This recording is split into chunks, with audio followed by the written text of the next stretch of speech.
Kade sithafuna lokukhuluma iqiniso lesangavakali ngalendlela lesifuna livakale ngayo. Kube seliyavakala liphimbo lebalimi ngabe nyalo sesiyaqala siyacoca ukuthi kuta isizini letako.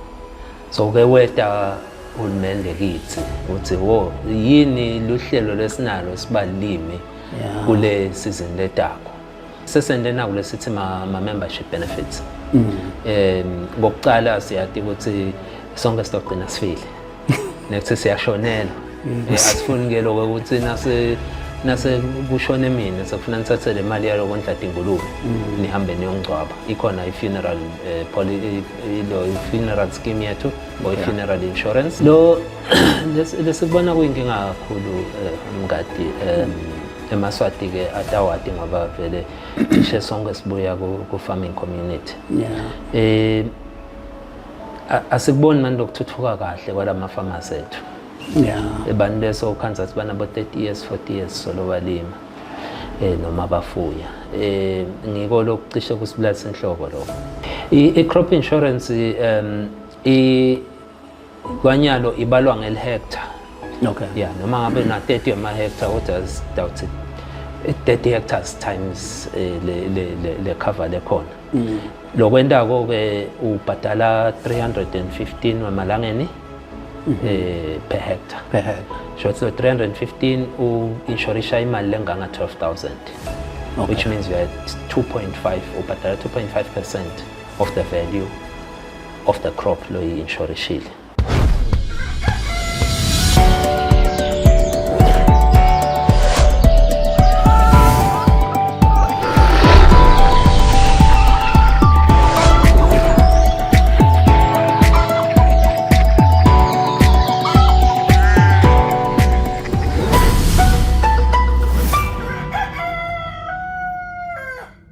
So welcome to another episode of Asilimeni Maswati, a program for farmers in this country. Today, we are privileged to have a voice of the farmer in Eswatini. We have Mr. Tamil Dlamini, who is the CEO of the Eswatini National Agricultural Union.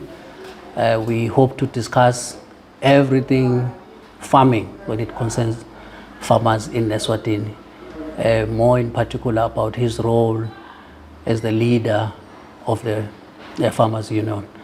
Mr. Dlamini, we appreciate your time that you could speak to Agribusiness today. We want to start, I know, for instance, that you joined us now not so long ago. It's been a while, but it's not so long ago. So many people may not know where you come from and who you are. Maybe we can start there. And just tell us about who's Tamil Dlamini, from the little that you know yourself. Thank you so much, Mr. Mngadi. Yes, no problem. Tami lijala lega ho evusweni, specifically eMgobodzi. Ngikhulele khona laveni ngahlala sengihleli etindzaweni eNgcumbi la kaNgwane.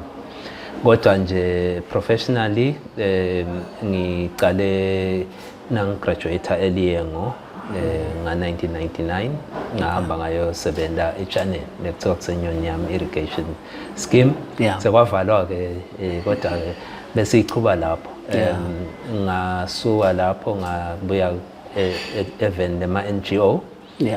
Sasebenza ke ka World Vision, ngisebenzile ka World Vision locishe nguye lo wangenda ngacocodzela ekusebenzeni nema farmers bengingumlimisi wakhona. Sengabe ngaka le organization leso sikhathi nje bekungimi lobeka gijima lonke leli Tsambo khulu ngimi ezindendweni ngimi endasi emdlebeni ngimi tonke letindzawo leto ngitati ngale nhlangano World Vision. Ngasebenza ke lapho cishe tindzawo letinengi noma ema positions amaningi ka World Vision. Ngisebenzile ngalimisa ngahamba ngamanager neplaza naleli lapha eLiyengo lekuthiwa Suthu Farm kaLanza. Okay. ngeke ngabamanagela lona World Vision bekahlangene nelisondlo lema-Anglican. Yeah.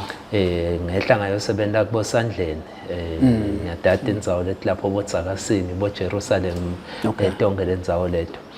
Wase uyangithatha World Vision sebangicela ukuthi ngiyosebenza ngaphandle kwelive. Ngisebenze eCentral Asia from 2004 ngaya ku-2006. Okay. Ngaya nasendzaweni leti esabekako ngasebenza ku-Afghanistan. Labe sisebenza khona sithuthukisa tona tekulima sibasita nje sibasethe up lama systems extension agriculture education. Ekubuyeni kwami ke ngase ngiya enhlanganweni takamhlabuhlangene ngasebenza ka FAO naka WFP ngana somiso sanga 2007 lesaze saphela ngabo 2009 ngase ngabiyela kancane ka World Vision khona i-department lebafuna si-establish ngahlala ngase ngiyahamba ngiya kaNamport cishe ngikhona la ngisebenzele uhulumende khona ngasebenza ngase ngagcina ngithethwe inhlangano yaka i-organization lebeyisebenzela USAID. La ngihleli khona ke kwaze kwashaya ngicabanga ngathi siyade sonke sikwendeke nakuqala umnyaka lapho USAID abese uyahlakaka sekudzinga ke ngibuye ekhaya. Ngabe nyalo ke base iyangicela ke inyonyane ukuthi angide ngidame ukuthi sibambele lo fosholo sichube ebalimi bayembili. Siyabonga Nkosi. I think ngaqala ukujwayela naso kaNamport kakhulu. So siyabonga nje ngale history now I'm also educated now. The university eKwaLuseni, if you can take us back, what was the degree? Lo bofunzele ini kahle ngeva ukuthi ngumlimisi but nje kuluphi uhlangothi? Eliye ngenda i-crop production. Okay. Bekusete labo science labaningi labendiwanyana bengena nje wende etlwane noma wende ma-plants noma ke bese wenda ilokwanyana i-home economics at that time bekusathiwa i-home economics ngenda lama-plants ke mina kodwa ke ngase ngachubeka ngenda bo-marketing cishe ngilanga bese ngingena khona kuma-business studies nase ngiya kuletinye tindzawo phandle kwaleli. Sure. La namuhla cishe inkulumo yethu vele tawucila kakhulu kulo msebenzi wa-SNOW. Mhlambe ngicela ukuthi yini le yakwenda wena ukuthi usonzele ka-SNOW ufuna kuba part of the movement, if we can call it that. Yini nje la draw then sesingakhuluma ukuthi vele nendani lika-SNOW. Ngicabanga ukuthi SNOW icishe i-organization ngiyati since its inception. Yeah. Ngoba bengikhona ngalo 2007 nakwendiwa i-agricultural summit le yabakhona lapha eMavuso bengisebenzela ka FAO.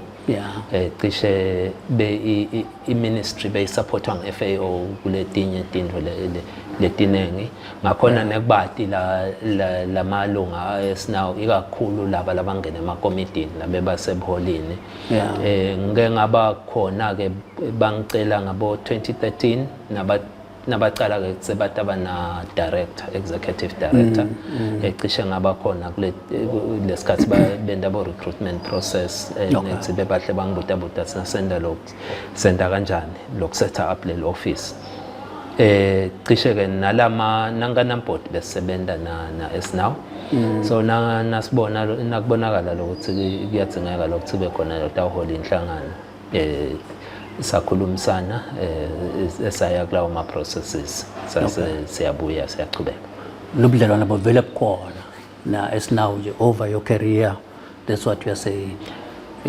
Kunjalo mngadi ngiyaye ngithi mina umlimi lengingamadi kuthi ulima phila kangwana ngende kuba kasiyo umlimi cishe satana nabo bonke balimi labakhona entrepreneur yebo ngale sikhathi lese ngispende naso nga 25 years ngisebenza kule sector.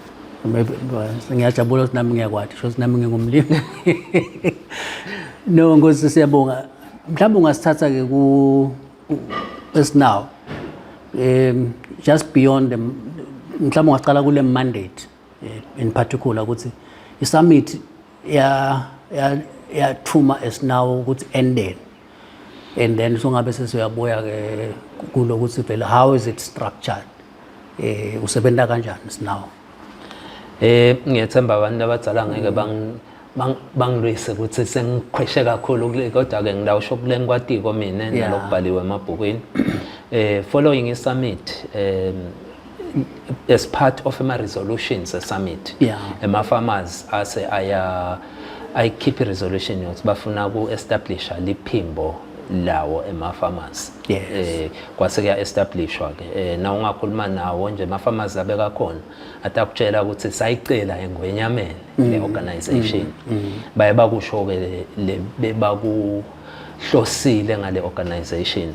Ingako-ke ngidakusho although isitawenda lokuthi paraphrasing, but kakhulu nje imoto yesinawo ithi growing the nation. And ngiyayithanda kakhulu mina ngoba vele lelimo sikubuka ukuthi ngiyona ndlela live lelingakhula ngayo. Sengila kutheni ke silikhulisa kanjani letelimo ukuthi ligcine likhulisele live lakhulisa nalaba labalimako ngoba ngokulomcoka kakhulu. So imandate esinawo ngileyo ukuthi balimi babe ngcono kunayitolo. Live londleke nemnotho ufukuleke. Ufukule ngile agriculture nalama business la hamsana nale agriculture. Inkulu le mandate. Nasithi nje growing the nation, kuyasho ukuthi ngona ninikiwe lo msebenzi nengesinawo, but nje ke mkhulu kune organization yinye ngawusho kanjalo. Nine nawubuka ukuthi ndakwenda kanjani lo, how are you growing the nation? Ngicabanga ukuthi lokunye sangilolokushide lokuthi kokuqala ngilokubona noma realize ukuthi vele inkulu le mandate.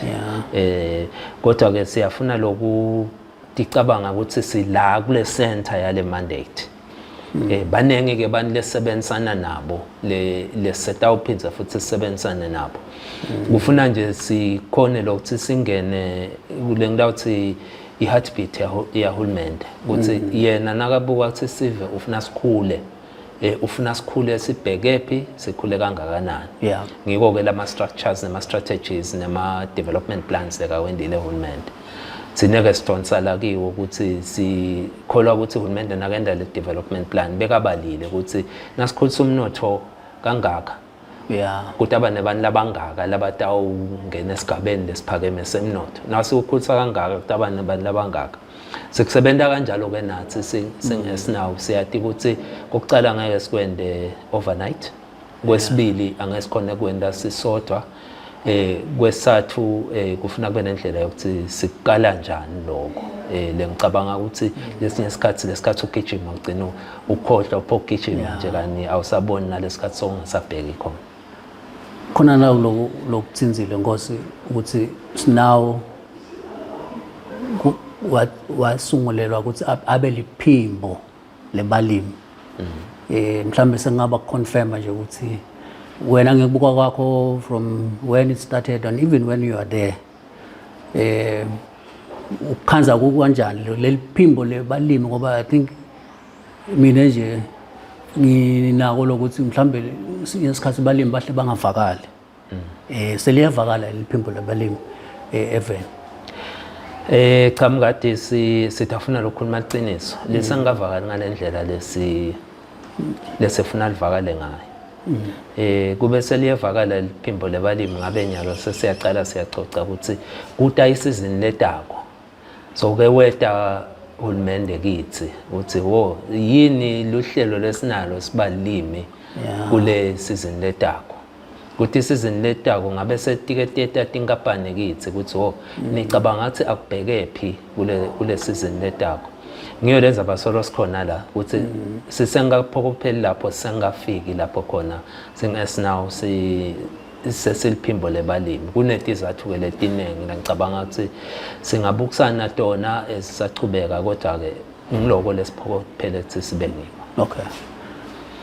Sembe stawufika ngoba vele kumcoka lokuthi leliphimbo livakala ngoba sikhulumela ama policies elive nakakhiwa kumcoka lokuthi nalo leli phimbo lemlimi libe khona kuleyo policy ngaqhamuka mhlambe timvo lezitawumsima umlimi sethi yamgongonya ngiyabekisa kepha-ke mhlawumbe singalidlula lapho Nkosi sikhulume nje ngenzaba mina ngingumlimi la ngikhona khona nasesithi ngifuna kuba lunga la Esnaw ngifuna ngende njani. How does one become a member of Esnaw? Siyabonga mngadi. Angiqale ngala sikhona khona. Kwanyalo litiko lisebelihle la sibeka enzaweni yalo lekuthiwa crop production promotion unit yakamanzini. Naw lapha ngase satellite bus rank yakhona ukuta eoffice lethu. Siyatholakala etinkundleni zokuxhumana, sikhona ku Facebook, sikhona ku LinkedIn, sikhona ku Twitter. Uyakhona lokuthi ungene cishe ama instructions akhona lapho. Lenye indlela lelula kakhulu sinanakule bathi iUSSD code lo lokuchafatela cingweni njengana uthenga iairtime. La kithi uvele uthi star bese usho bo 5 labang 4 bese uthi hash. Lapho kuyakubuta ukuthi ufuna ini, ufuna kuba lunga, ufuna kuthenga umshwalensi, ufuna kubhadalela inhlanyelo, ufuna kwenda ini, ufuna kuvusetela bulunga. Kuyakunika nje konke lesithi imenyu. Awunawungena lapho nekuthi sofuna kubhadala, unawungenile nje 3 minutes uyaphuma solunga sobhadela nokubhadala i-subscription fee yakho. Bhadala ngamomo, mobile money yabhadala. No, that's good to know.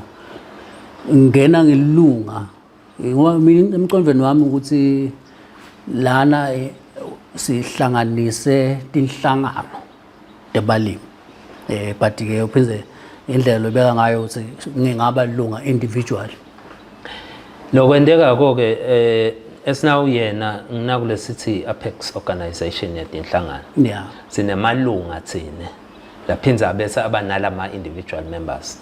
So nasungenile nje lapho utasinika konke iID usinike nokuthi ukuphi. Sine sakuthatha sikufaka esihonqeni sakho ukuthi wena so regional organization. Wena wakule organization le. Shothi sinawo la ngu4 emalunga ethu ngoHomanzini, Shiselweni naLibombo. Bese ke sibana nange emalunga lesithi ma commodity association laba ngena ngokuthi benda ini bona. Sinabo la bemobile ababili KDDP na Lusip. Bese siba nabo bakotini lesitsamblelo sakotini shothi sifake ikhathi onke lama associations akotini. Bese siba na Tree Growers Association labo ngilala benda tihlahla lesi labo mthole nabo gqom. So emalunga ethu kwanyalo ngilawo sisasebenza nalamanye ama commodities ukuthi angene abe ngemalunga nawo. Tingulube kusete kusete ngokuthi ngale kahulumende isakhiwa le association, the National Association yeTingulube. Sinayo i-Livestock Association lesebenzisana nayo mane igcile eShiselweni. Uhulumende ke sofuna kuyithatha ibe live lonke sebata ungena ke babe i-livestock leTingulube tibe i-subsector yale livestock. Bese ngitholani Nkosi nase ngilunga. What are the benefits? Na ulunga ke ema benefits ethu kakhulu nje kokuqala ngilo ukuthi sifuna lo ungene utongena kanye nathi sithi nasicala sikhulume la ema farmers ube ulakhathi asifuna ukukhulumela abantu labangasathi sizaze sikhulume into lengasi. Kwesibili sesendena kule sithi ma membership benefits. Ngokuqala siyathi ukuthi sonke sitogcina sifile nekuthi siyashonela asifuni ngelo ukuthi nase kushone mina sefuna nithathe le mali yalo kondla Tingulube nihambe niyongcwaba ikhona i-funeral funeral scheme yethu or funeral insurance isinayo i-crop insurance insurance siyethemba ukuthi seyitawugcina migrated kube i-crop and livestock insurance lokusho ukuthi kukhathatehlakalo kwesithathu lesikwendile kulomnyaka lophelile lesicishe sithokote kakhulu ngako si-introduce na kule sithi i-digital membership card kwanye indlela esebenta ngayo i-cashback card kuleli khadi lethu ke sihlangene netinhlangano netinkampani encumbi lesithi i-coalition. So le khadi lethu yakhona ukuthi nawufika nje walisebenzisa la sitolo noma kanjani nemali lebuya kuwe lebuya ihlale la spatchini sakho kuleli khadi uyonga ngaleyo uyisebenzisa ke endaweni eziningi kunebe grocer kuneba petroli kunebe ma hardware asubabali ngosi ukuthi nje sendele ukuthi umuntu longada tobona ukuthi kuyasetshenziswa sina okay foods lecishe nguye lo rancha ilo incentive card lenkulu la kaNgwane. Sina okay foods, sina engine motors, sorry, engine garage, sina Kuba Traders, sina Hub Hardware, sina Matata Hardware, sina King Pie. Nafuna kuyodla ipie yakho uyakhona kungena lapho. Sina OPC Matsapa la bathengisa inyama. Wosangene nelunga lelikhulu ke iPremier League of Eswatini. So uyabukela ibhola? Yebo. Ngaleli khadi nawubukele nawuthenga ticket lakho nje utawuthola discount. So ngaya ke uthenga inhlanyelo takho le uthola discount. Nawe lebholeni ufika uthepha sothola discount ngalenye ilanga engcenye ungena mahala nangabe inhlanyelo uditsenga kahle. So yakhona umlimi kuyongcebeleka abukele ifinal angathi yayiphiko.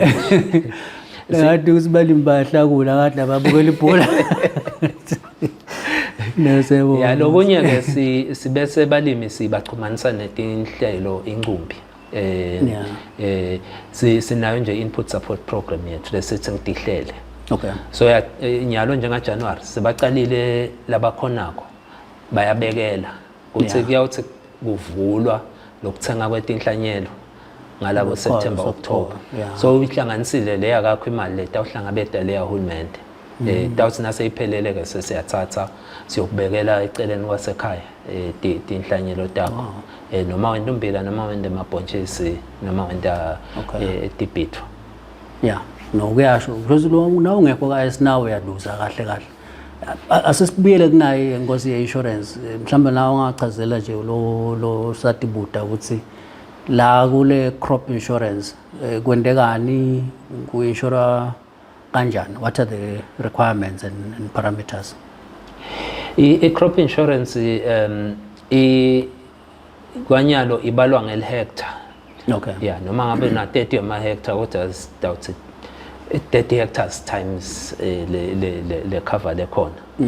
Lokwendako ke ubhadala 315 wamalangeni per hectare. So 315 u-insurisha imali lenganga 12,000.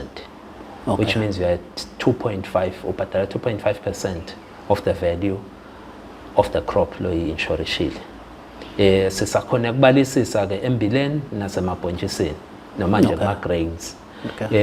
Sisabala ke ngala ngasedilwaneni na kule nakuma-vegetables because angeke kufana nendlela kwenteka ngayo nema-cycles lakhona ayehlukana. Yes, it's per cycle as well. Per season, yes.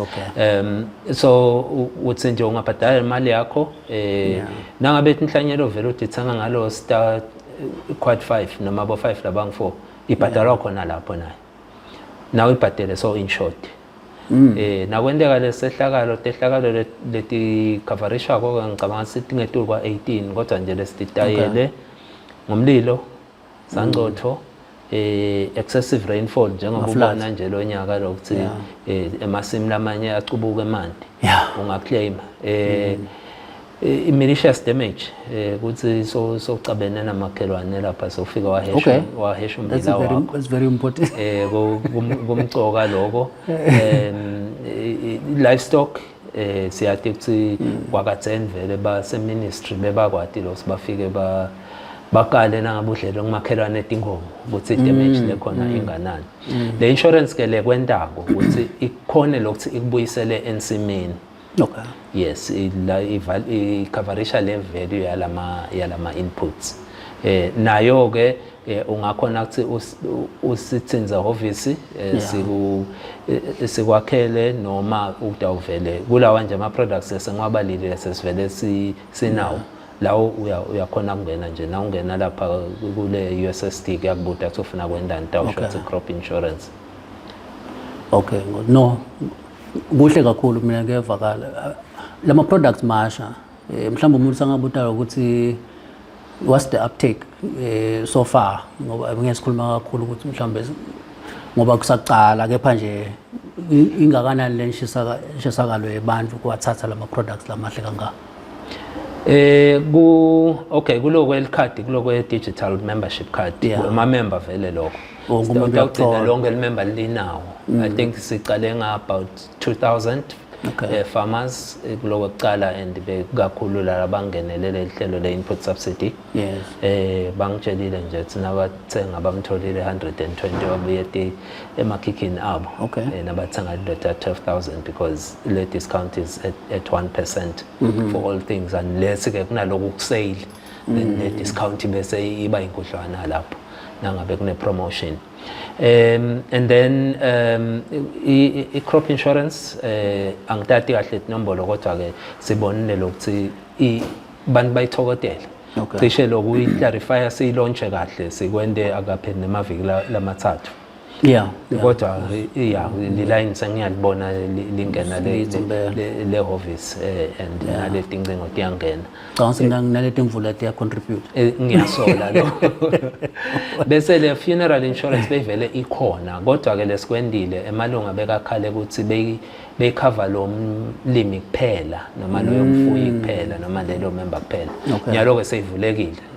So ngumndeni 10,000 per beneficiary sekuyangekwehla ke based on my terms of condition my terms and condition. Otherwise sibuka ukuthi iuptake ikhona and iseta uphakama ngikhane seta uphuma sambe sekupromoter kuma RDAs etigodzini nasemangweni. No. Sekunenge ngosi lokwendile ngazi kathi ufike how many years are you there now? Or months? Kasihlanganisa 10 months nakuphela lenyanga. No kunenge ngosi siyabonga. I think mina nje ngiyayiva le confidence that is coming back to the farming community and with all the products that we've introduced. Kuyasho ukuthi nomufi nje lo lobukela khashane so uyadibuta naye ukuthi ngabe mina ngisala njani. But I think yonke into ngosi nayi now so ufikile so usebenzile so yabona so ungamhlambe usho la ugongonyeka khona nguphi la uvangaza ukuthi lana sibase siyazama kusebenzeki. What are the challenges with running an organization le farmers now? Lo lesikubona kuyinkinga kakhulu umngadi eMaswati ke atawati ngoba vele ishe sonke sibuya ku farming community.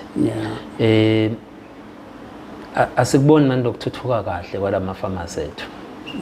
Abantu leso khanza sibana bo 30 years 40 years solo balima noma bafuya. Ngiko lokucishe kusibulala inhloko lo. Lekungona lesicabanga ukuthi sidama loku tacklisha head on lokuthi siwafaka njani ama farmers ukuthi create a wealth from farming because nyalo sibona ungathi ama farmers ayasebenza kodwa kunalaka abasebendelako aka benefit ema farmers lo mfutho le bawufaka awufani nale output lekhona. Kuyaye vele kube tricky ke lokho ngoba kudzinga ukuthi kube ne systematic change. Number one, it's the whole ecosystem lekufuna change. Number two, kufuna kushintshe nalendlela lesicabanga ngayo as ema farmers. Kuyafuna ukuthi sisale siqale ukucabanga imali. Commercial farming. Yes, kufuna nje yonke into siyicabanga ngemali. Nangifama la ngispenda khona ukhona indlela where I can spend less or lengathi nangispenda kube khona lokubuya ngala ngakimi ngoba ngicabanga ukuthi ngiko lokukhulu. That's why sabona ukuthi as introduce le loyalty card because at least lapho now chafada le mali uyayibona ibuya kuwe leso sikhathi noma ngabe ngi4 rand noma ngi6 rand agcina yenele esenkweni. Yeah. And nawubuka ukuthi kube lento leyo boyende for 20 years. Yes. How much savings would you have made? So ngiko lokukhulu lekucishe kungasilalisi nyalo sisabuka ke ukuthi senda njani ngoba kude sizathu sokuthi kudeleni sikhwama semapharmacy lesonishwa amafama. Yes. Kudeleni i-processing facility le-onishwa amafama. Kudeleni supermarket. Kudeleni i-fertilizer company, even partly owned by farmers. Those are the key things. If you don't capture the market at that level, you are forever going to be running after inputs. Uyahlanyela, uyavuna, uyamikisa, kunalabenda imali, uyasala wena. Yeah. Inkulu le are these part of your plans as us now to really push that empowerment yebalimi ngoba I think njengoba uyichaza nje kulokunye vele kulokuthi as you said kule whole mechanism noma or le structure lesingavumi lokuthi lo mlimi aphumelele na especially naka advance kukhona la pushako esinawo ukuze ukuthi balimi babe part of the ownership of something of i-value chain sideleta ukhanza ukuthi seya increase le output. Yeah. Ngidakusho nje baba Mgathi utangibulasa ngeboard yami ne-AGM. But actually that is the core part of my mandate.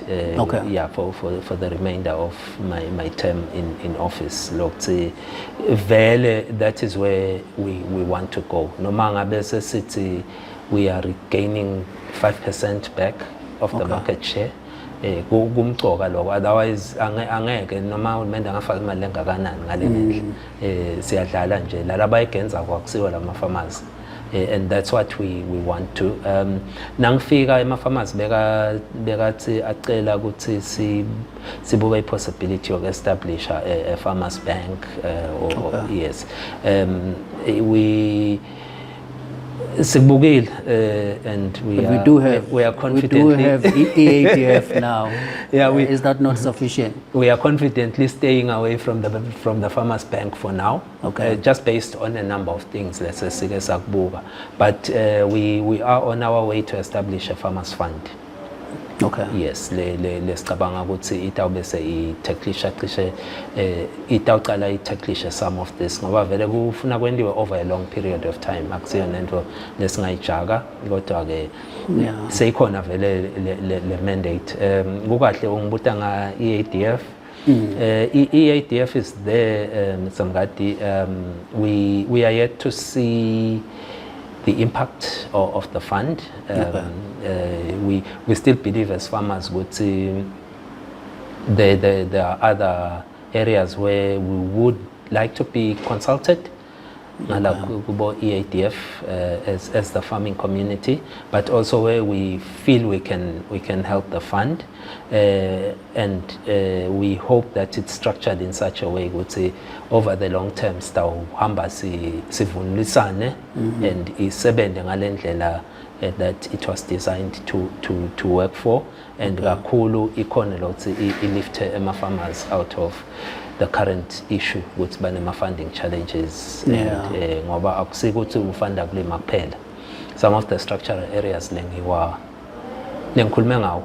Yeah. If we are not funding input support, if we are not funding processing, if we are not funding if we are not funding areas technology, as EADF, then we are basically doing what we've always been doing.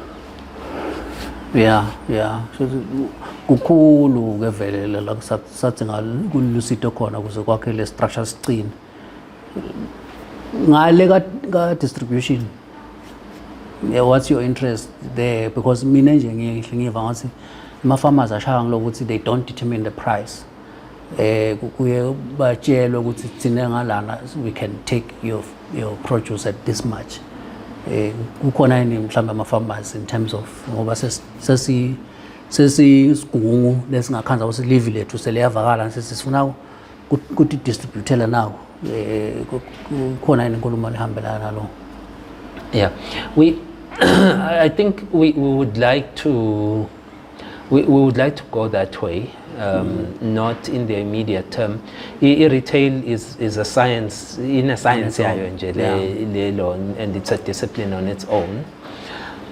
But apart from us now participating in these things, we also want to raise my members who are able to do all of this, and there is no reason why we shouldn't have a fresh produce market of our own as members, and it makes a lot of sense. Kwanyalo vele sithengisela retailers and most of them who have shareholders who are not from this country. So nawubuka le distance le mali lekufuna ihambe nale tinqedu lekufuna hambe sisala la ndleleni, that's why ubona lokho ukuthi okay, ma farmers vele will always remain in that small corner of the whole value chain, which is not what you want ideally. Lokunye lokuya kusite samkati kufunza from what other people are doing out there, and look at what people are doing in terms of ownership of these assets. And I think we are going to be working with farmers to give them the ideas, how can you reach up there, and bakwenda njani lalabanye kusethi baphumelele ema-farmers akhona so abone are successful. Okay.